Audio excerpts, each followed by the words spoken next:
Then spring came, and all over the country the violet blossomed and the little birds.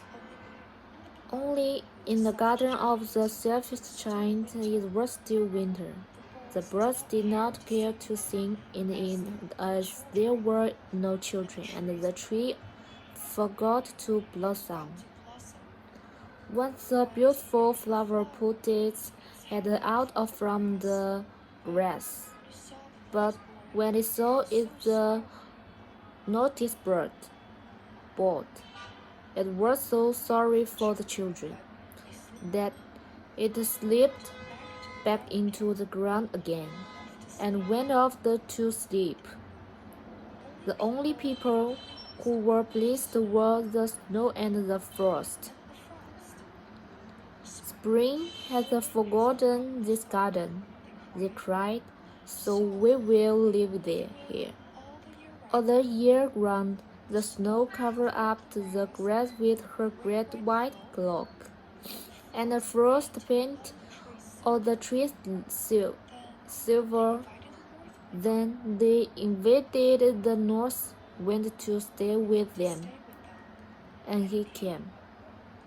He was wrapped in furs, and they rode all day about the garden, and blew the chimney pots down. That is a delightful sport, he said. We must ask the hare on the visit, so the hare came. Every day for 3 hours, he rattled down the road of the castle till he broke most of the slats. And then he ran round and round the gardens as fast as he could go. He was dressed in grey, and his breath was like ice. I cannot understand why the spring is so late in coming, said the selfish giant, as he sat at the window and looked out as he could the white garden.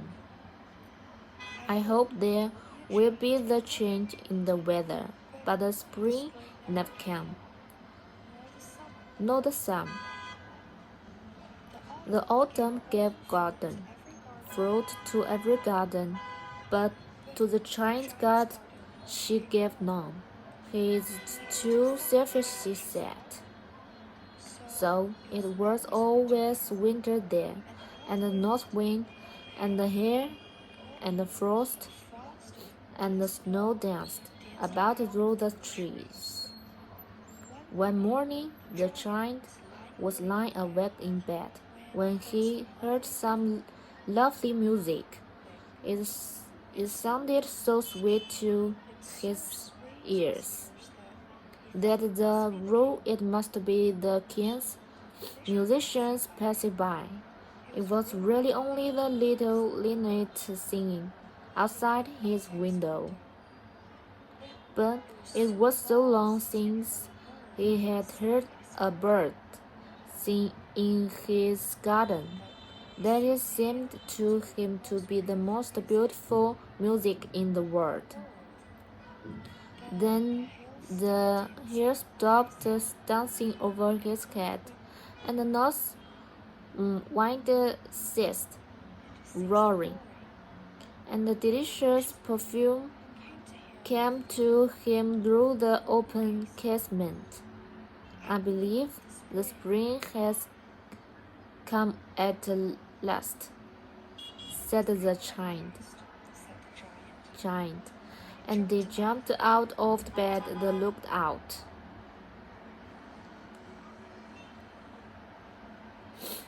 Then the spring came, and all over the country there were little blossoms and little birds. Only in the garden of the selfish giant it was still winter.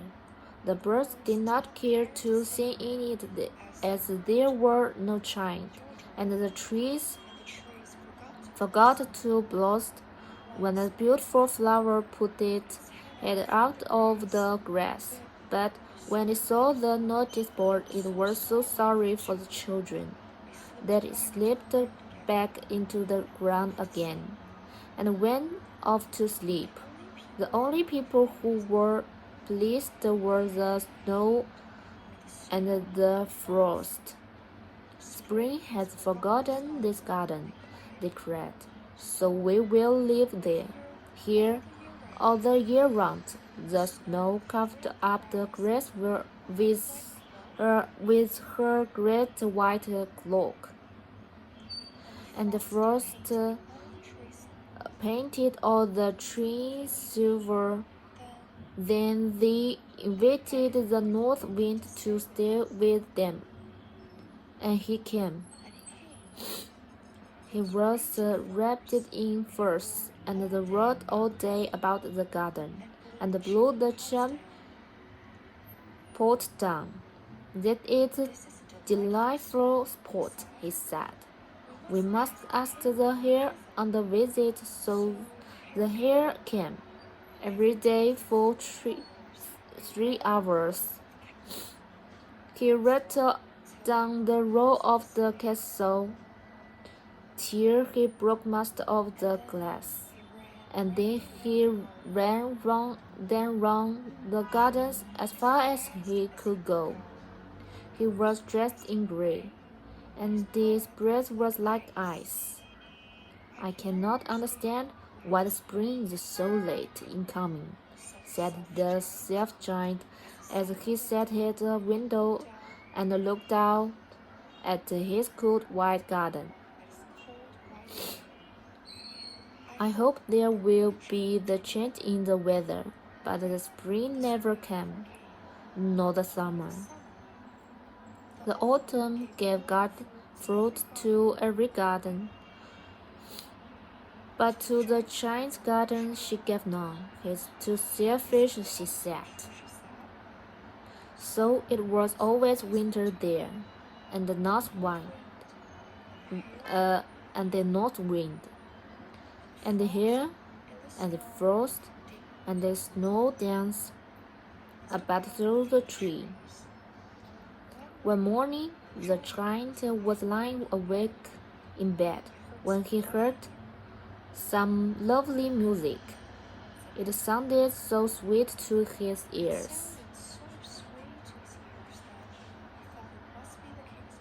that he thought it must be the king's musicians passing by.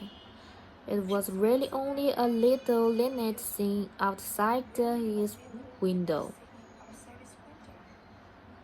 But it was so long since he had heard a bird sing in his garden that it seemed to him to be the most beautiful music in the world.